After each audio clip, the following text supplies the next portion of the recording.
दोस्तों, पुलिस ने असम राइफल के एक जवान को गिरफ्तार किया है और ये चौंकाने वाला मामला सामने आया है। और बड़ी कार्रवाई पुलिस ने की है।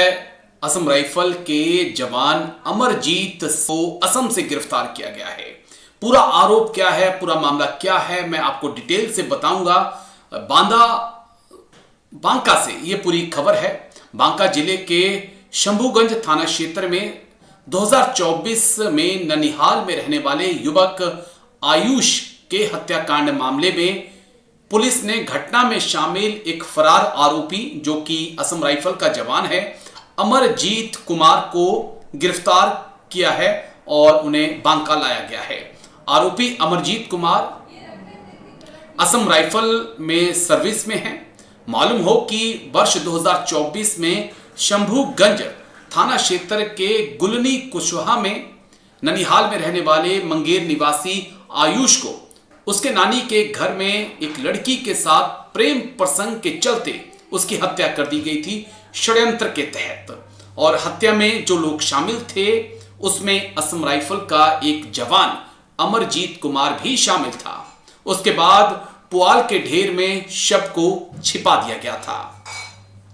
मामले को लेकर आरोपियों की गिरफ्तारी और छापेमारी के लिए तत्कालीन डीएसपी विपिन बिहारी के पुलिस टीम पर ग्रामीणों ने उग्र हमला करते हुए पथराव भी किया था। उस मामले में कई गिरफ्तारियां हो चुकी हैं, लेकिन एक आरोपी फरार था। नाम था अमरजीत कुमार, क्योंकि वो अपनी रेजिमेंट में चला गया था हत्या करके। उसके बाद वो आ नहीं रहा था। इसी बीच बांका की पुलिस असम पहुंची और उसकी यूनिट से उसे गिरफ्तार किया।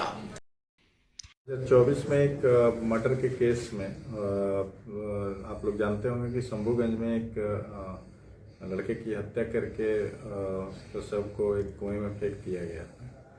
उस केस में कई लोग अरेस्ट हुए थे, उसमें कुछ लोग फरार थे। हालांकि माननीय न्यायालय के द्वारा सिंसियर ट्रायल उन लोगों पे चल रहा है। इसी क्रम में जो मुख्य फरार अभियुक्त था उस अमरजीत कुमार, उनको एक टीम गठित करके आसाम से विधिवत गिरफ्तार करके कल लाया अवसर दिया।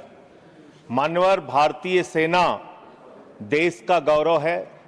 भारतीय सेना में भर्ती होना एक नौजवान का सपना होता है। मान्यवर, 2019 से लेकर 22 तक थल सेना के लिए देश के नौजवानों ने शारीरिक परीक्षण दिया, मान्यवर, चिकित्सीय परीक्षण दिया और वो परीक्षाएं पास की उन्होंने। 1,23,000 की संख्या उन नौजवानों की थी, मान्यवर। और इसी तरीके से वायुसेना के लिए लगभग 7,000 नौजवानों ने परीक्षा पास की। लेकिन बड़े अफसोस के साथ आपके माध्यम से इस सरकार को बताना चाहता हूं कि आज वो नौजवान अवसाद में है, निराशा में है, पीड़ा में है, दुख में है कि उनको आज तक सेना में भर्ती का अंतिम जो भर्ती के लिए उनको चिट्ठी मिलनी चाहिए, उस चिट्ठी की प्रतीक्षा कर रहे हैं। मान्यवर, भारतीय सेना में हरियाणा का नौजवान, राजस्थान का नौजवान, उत्तर प्रदेश हो, पंजाब हो, देश के अलग अलग हिस्सों का नौजवान बड़े हिम्मत के साथ, बिहार का नौजवान भर्ती होता है। ये सपना देखता है, उसकी मां दूध पिलाती है अपने बच्चे को, सुबह दौड़ लगाता है, वो इस सपने के साथ भर्ती होता है कि अगर -50 डिग्री टेम्परेचर में सियाचिन में भारत माता की रक्षा करने की जरूरत पड़ी तो अपने प्राणों की आहुति देंगे।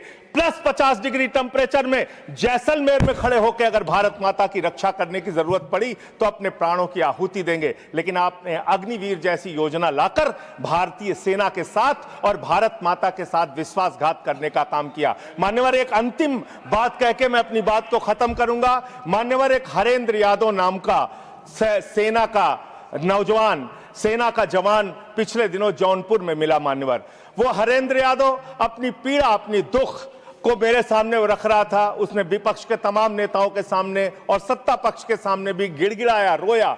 उसकी एक ही विनती थी कि सेना का जवान बना है हाथ में बंदूक लेने के लिए, सेना का जवान बना है भारत की रक्षा करने के लिए, लेकिन उस जवान से अधिकारियों के ट्रे उठवाए जाते हैं, सेवादारी करवाई जाती है। सेना में ये सेवादारी की प्रथा बंद होनी चाहिए। हमारे जवानों का सम्मान बरकरार रहना चाहिए। हमारा जवान देश की रक्षा के लिए है, भारत माता की रक्षा के लिए है, किसी अधिकारी का ट्रे उठाने के लिए नहीं है, हाथ में बंदूक उठाने के लिए है, दुश्मनों से लड़ने के लिए है। ये मैं हरेंद्र यादव की पीड़ा भी आपके माध्यम से सरकार तक पहुंचाना चाहता हूं और निवेदन करना चाहता हूं मान्यवर कि जिस भर्ती पर आपने रोक लगाई है सारी परीक्षा पूर्ण करने के बावजूद, उनको ज्वाइनिंग का लेटर दीजिए। उन नौजवानों को कम से कम जिनकी सारी परीक्षाएं आपने पूरी कर ली है, उन नौजवानों की भर्ती कीजिए। बहुत बहुत धन्यवाद।